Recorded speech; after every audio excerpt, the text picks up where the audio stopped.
Thank you. Okay, awesome. Good morning, everybody.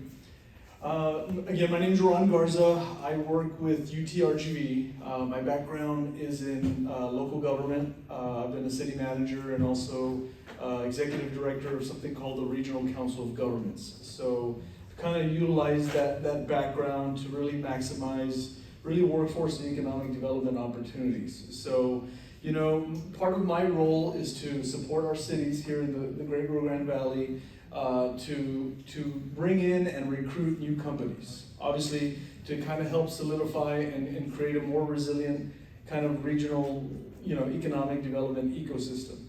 So, in part of that, obviously academics, workforce is generally at the top of the conversation in terms of, if I move my company there, if I kind of upscale, will the workforce be able to respond? So obviously, we're one of many great higher ed institutions in the Rio Grande Valley, so I'm just going to give you a little context of what UT-RGV is. So I'll spend just a minute or two giving some background, because UT-RGV, for those that are not aware of the story, it's fairly interesting. Because UT-RGV back in 2013, it actually consolidated. So the Texas State Legislature dissolved two universities that were in existence. One of those was University of Texas Pan American and University of Texas here in Brownsville. Dissolved those to create two new entities, one new university, UT-RGV, that created UT-RGV on the traditional academic side, and UT-RGV School of Medicine, which is really substantial. And again, there was a lot of political will, a lot of regional collaboration to make this happen. This was years in the making, because taking traditionally two infrastructure resources like that to combine them, it's always very challenging. But the greatest thing it did is tap us into the so now we're part of the University of Texas system, tapping into what's called the PUF funding. And also created the School of Medicine. So there's bringing a tremendous amount of economic value, jobs, healthcare resources to the valley. So, so that's kind of the story of UT-RGV. So we're still, we're on our 8th year of having, so we're still relatively new. There's still, if you look hard enough, there's still growing pains. I've only been with the university for a little over a year, so I don't have those growing pains. And I see nothing but opportunity. So this gives you kind of a snapshot, because a lot of people what don't realize is the actual magnitude. UT-RGV is a very interesting university. There's many universities across the nation that have satellites, so to speak. But our model is what's called distributed. That just means our infrastructure, let me try to back up here. There we go. Our infrastructure is kind of divided across over 120 miles. So campus to campus, I mean, we have campuses that are over 100 miles from each other. So most of our infrastructure, approximately 50% of our infrastructure is at the Legacy Pan American campus in Edinburgh. And about 35 to 38% of the infrastructure is right here in Brownsville.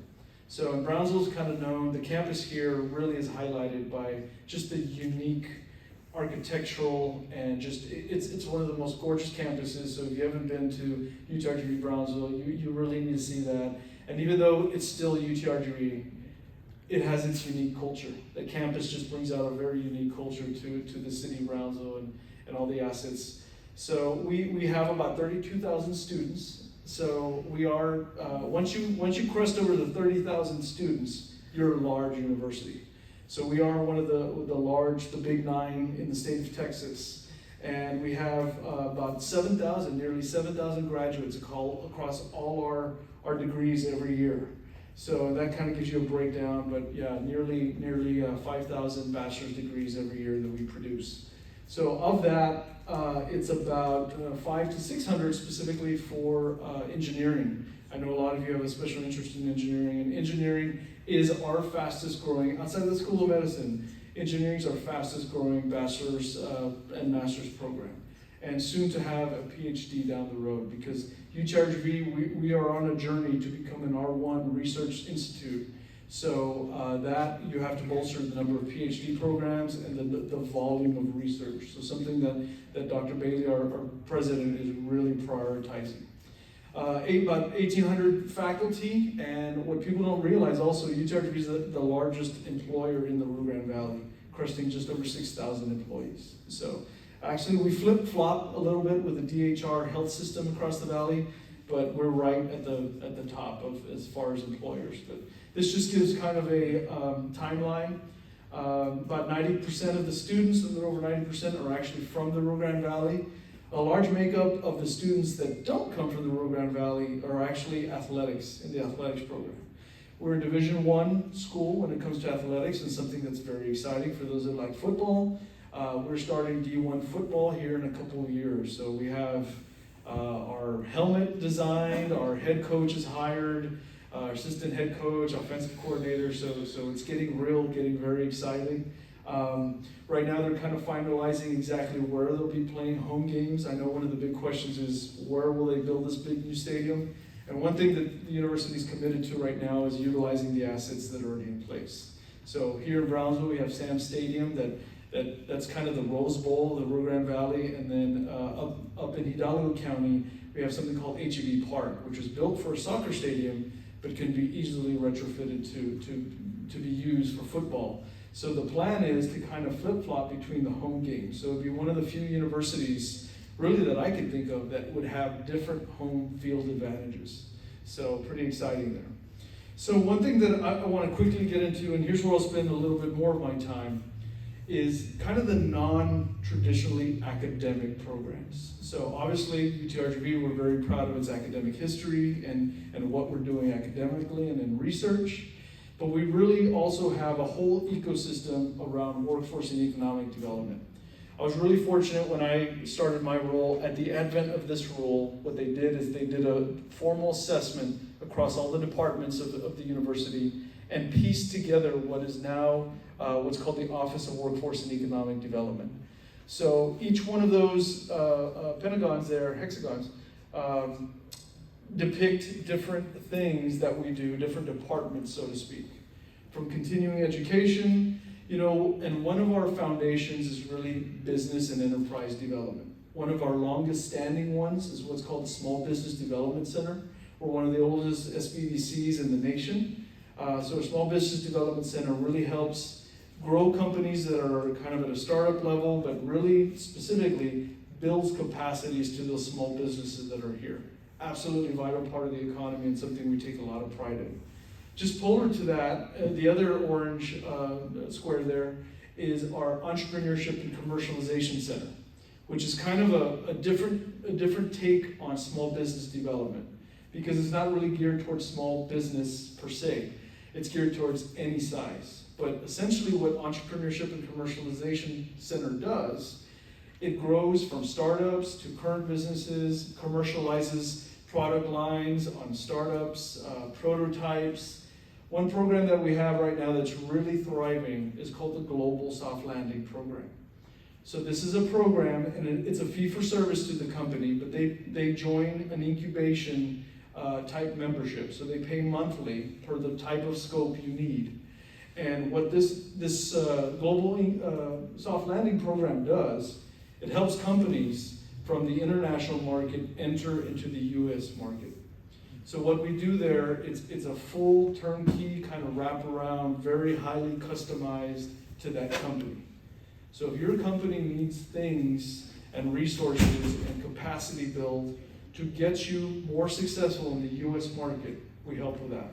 And it is wide-ranging, from not only the technical aspects of business growth, but land development, citizenship resources, housing, relocation.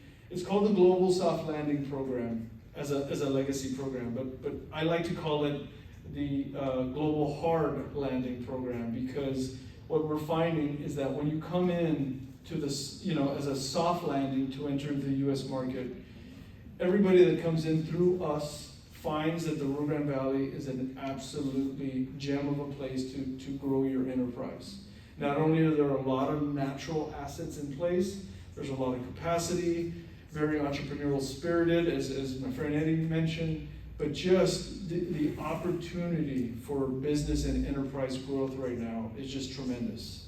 So I really want to leave you with the fact that there is a tremendous amount of resources available to help you wrap around and grow, whatever they shall be. So other special centers that we have Veteran Business Outreach Center, so it does something like the other centers, specifically for veterans. Procurement Technical Advisory Center, for those companies that wish to grow and respond to government contracting. For those that have done it, know that it's a very difficult process. We have a capacity building center specific for that. Our Data Information System Center specializes in regional analytics. We create economic development studies, all types of capacity builds, and then the Professional Education and Workforce Development Center. So that is a legacy of continuing ed, but what we do very intentionally is that our continuing ed, we purposely do not compete with our other junior colleges. We're not trying to recreate that. What we're trying to do is create professional workforce development programs that matriculate into general academics, create a pipeline for those programs. So again, there is a litany of resources here available for you. A lot of these are grant funded, so they're completely free or low cost. Some of these have fee for service, depending on the scope. And then one thing that we all tie together, and part of my role is that kind of that top area there, is just really helping build the ecosystem. Using our partners, we're and collaborating with all the natural assets that the Valley has to do, but all the organizations that are already here in place. Again, I can't stress that enough. The Valley is, as a region, and then specifically Brownsville, has so many assets that the opportunity here to grow your enterprise is just amazing. So I kind of want to leave you with that. I think the last slide here for those that need that, that's my email and cell phone. Again, I've served in economic development roles, led Tech CDC, so anything that I could do to help you transition to hopefully here in Brownsville and grow your enterprise. I work very closely with all the EDCs, but especially here with GBIC. And we've done some really great things with utilizing all these all these resources and turned it into applied research.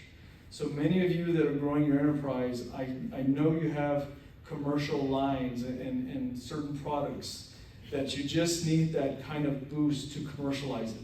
Well, that's where we harness the power of our academic research. We kind of tie the two and do specific applied research to grow your company, product line. So again, any way I can be a resource, I'm glad to do so, but I hope you enjoy the rest of your time here in Brownsville. And again, please contact me if you need anything. Thank you.